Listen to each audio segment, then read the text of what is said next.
Something literally no one talks about last season is the fact that the Indiana Pacers were a quality team when Tyrese Haliburton was healthy. Through 41 games, they were 23-18, won 8 of their last 10 games, and were out of the play-in at 6th in the Eastern Conference.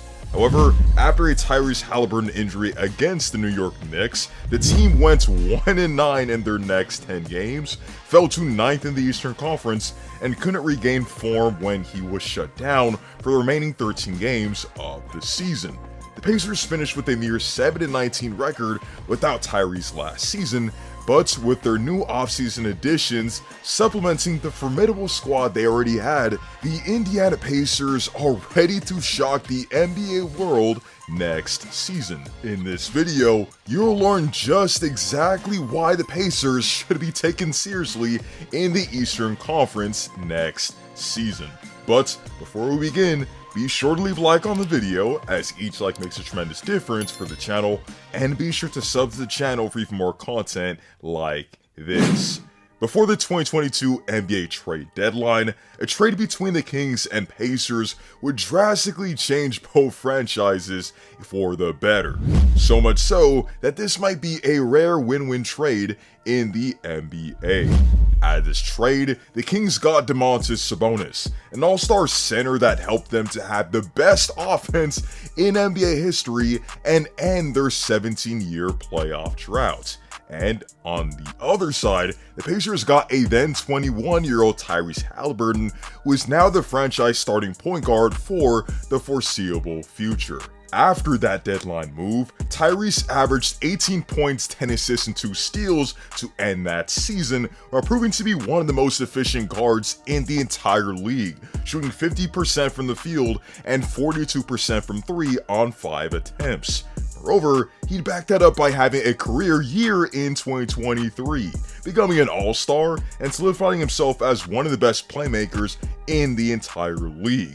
Prior to going down due to injury, Tyrese actually led the entire NBA in total assists while being one of the most creative passers in the entire league. He can make every pass in the book while using his eyes and head fakes to deceive opponents and create easier looks for his teammates. Tyrese's high IQ and excellent feel for the game allow him to read defenses extremely well and know exactly where his teammates are at any given time. He's effective in pick and roll situations, finds his bigs off of dump offs in the paint, finds players filling in the lane or setting up behind the 3-point line in transition, and easily finds shooters at the perimeter on kickouts. Mind you, he's doing all this while hardly making any mistakes, having a 4-to-1 assist turnover ratio. On top of his playmaking, he's just one of 6 players in the entire league last season to shoot 40% from 3 or better on at least 7 attempts a game, and shot 40% on pull-up threes at around 6 attempts a game. It's safe to say that Tyrese will be a perennial 20-10 All-Star for upcoming years, but the other piece of the Sabonis trade has been consistent as well. Buddy Hield has been one of the best 3-point shooters over the past decade, shooting 40% from 3 for his career at 8 attempts a game, and also shooting 43% this past season on 9 attempts a game.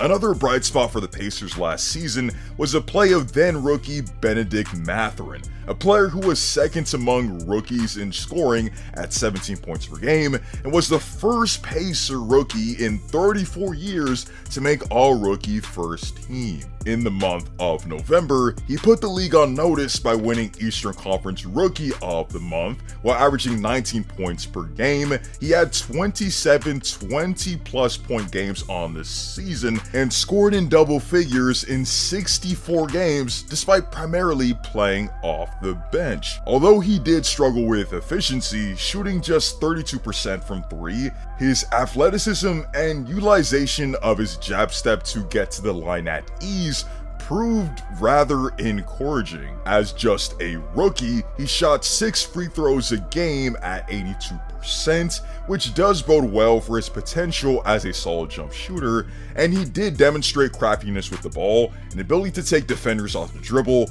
and a willingness to move off the ball. At center for the Indiana Pacers was Miles Turner, a player who's been in trade rumors for a billion years now, but set career highs in multiple areas after a big payday. He set career highs in points per game at 18, a career best at 55% from the field, shot his highest percentage from 3 at 37% on 4 attempts, and chipped in 8 boards and 2 blocks while being an effective role man for this team. Over the offseason, the Pacers bolstered their depth through free agency, the draft, and a notable trade.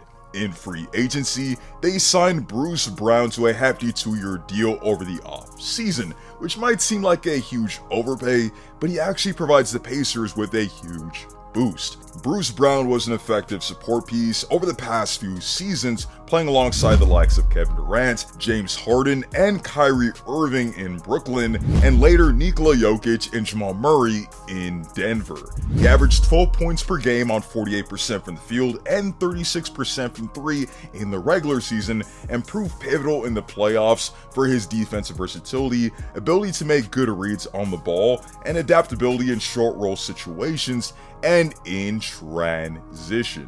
Again, the price tag might seem steep, but it's just a 2-year deal with the Pacers having a team option in the second year. In the draft, the Pacers selected Jarris Walker out of Houston, a 6'8" forward with a massive frame at 235 pounds with broad shoulders and a 7'2" wingspan. Combining his size and his agility and nimbleness, he's a complete wrecking ball. He can blow by larger defenders, overpower smaller defenders, has demonstrated an ability to make good reads as a playmaker, and has potential as a future floor spacer.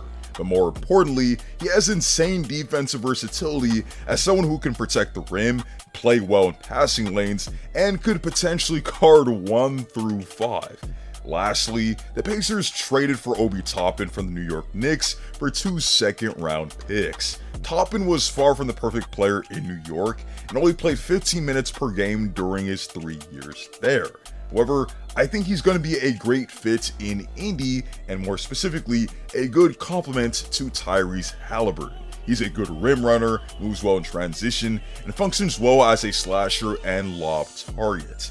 Overall, I do expect a healthy Pacers team to make the playoffs next season due to the way they impressed last season when Tyrese was healthy and due to the improvements they made in the offseason. The Pacers had an offensive rating of 118.8 when Hallie was on the floor last season, so I do hope this team's offense improves when he's going to be more available next season. Their defense should also improve due to new personnel, and the Pacers should be a force for years to come. With that being said, comment down below your thoughts on Tyrese Haliburton and the Indiana Pacers next season. What player on the team do you feel will be a breakout candidate in 2024? How impactful do you think Jarris Walker will be in just his rookie season? And how high in the standings do you see the Pacers being next season? Let me know in the comment section down below. Be sure to leave a like on the video, as each like makes a tremendous difference for the channel, and be sure to sub to the channel for even more content like this.